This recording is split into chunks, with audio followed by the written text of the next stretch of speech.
ઉપમિતિ બહુ પ્રપંચ કથા 15 નંબર આગળ વાર્તા. ભિખારીની કબૂલાતો 29. દરિદ્રીએ કહ્યું, આપે કહ્યું તેમાંથી કોઈ પણ હકીકત મેં ધ્યાનમાં રાખી નથી. માત્ર તમે તે વખતે કાનને પસંદ આવે તેવું બોલતા હતા તે સાંભળીને હું મારા મનમાં રાજી થતો હતો. સજ્જન પુરુષોની વાણીનો આશય સમજાયો ન હોય તો પણ તે વાણી જાતે જ અતિ સુંદર હોવાથી મનુષ્યના ચિત્તને પ્રસન્ન કરે છે.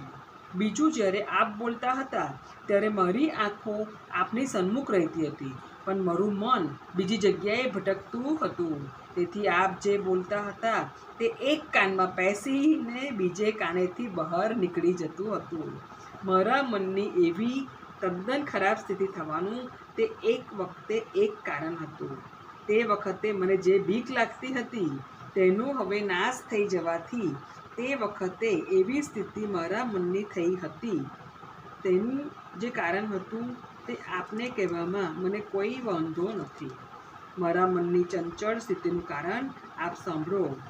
આપે મારા ઉપર અત્યંત કરુણા કરીને મને ભોજન આપવા માટે પ્રથમ બોલાવ્યો ત્યારે મારા મનમાં એમ થવા માંડ્યું કે આ માણસ ભોજન આપવાના બહાને મને કોઈ જગ્યા પર લઈ જઈને મારું ભોજન લઈ લેશે.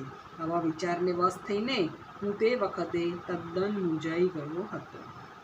આપે ત્યાર પછી મારા ઉપર પ્રેમ લાવી મારી આંખમાં અંજન આજી જ્યારે મને જાગૃત કર્યો અને મારી મૂંઝવણ કાંઈક દૂર કરી ત્યારે અહીંથી કેવી રીતે જલ્દી નાસી જવું એવા વિચાર કરવા લાગ્યો હતો.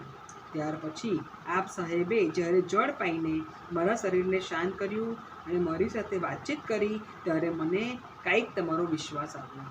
તે વખતે મેં વિચાર કર્યો કે જે પ્રાણી મારા ઉપર આટલો બધો ઉપકાર કરે છે અને જેની પાસે આટલી મોટી વિભૂતિ છે તે મારી પાસેથી મારા અન્નને ચોરી જનાર કે મુકાવી દેનાર કેમ હોઈ શકે? ત્યાર પછી જ્યારે આપે આ તારું ખરાબ ભોજન છોડી દે અને આ મારું સારું ભોજન ગ્રહણ કર એમ કહ્યું ત્યારે વળી પાછું શું કરવું એવા વિચારના ભમરમાં પડીને હું મૂંઝાઈ ગયો અને વિચાર કરવા લાગ્યો કે તે પોતે તો મારું ભોજન લઈ લેતો નથી પણ મારી પાસેથી તેનો ત્યાગ કરાવે છે, પણ મારાથી તો તેનો ત્યાગ થઈ શકે તેમ નથી. ત્યારે હવે તેમને ઉત્તર શું આપવો?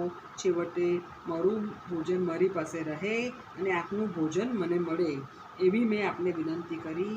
આપે તે સ્વીકારી સુંદર ભોજન મને આપવા હુકમ કર્યો અને તેનો જ્યારે મેં સ્વાદ ચાખ્યો ત્યારે મને વિશેષ પ્રતીતિ થઈ કે આપ મારા ઉપર અત્યંત પ્રેમવાળા છો. તે વખતે વળી મને વિચાર થવા લાગ્યો કે આપના કહેવાથી મારા ભોજનનો ત્યાગ કરી દઉં, પણ ના, જો હું તેને છોડી દઈશ તો તે ભોજન પરની મૂર્છાથી આકુળ વ્યાકુળ થઈને હું જરૂર મરી જઈશ. આ ધર્મબોધકર વાત કરે છે તે તત્વથી સાચી છે, પણ હું તેનો ત્યાગ કરી શકું તેમ નથી. અરે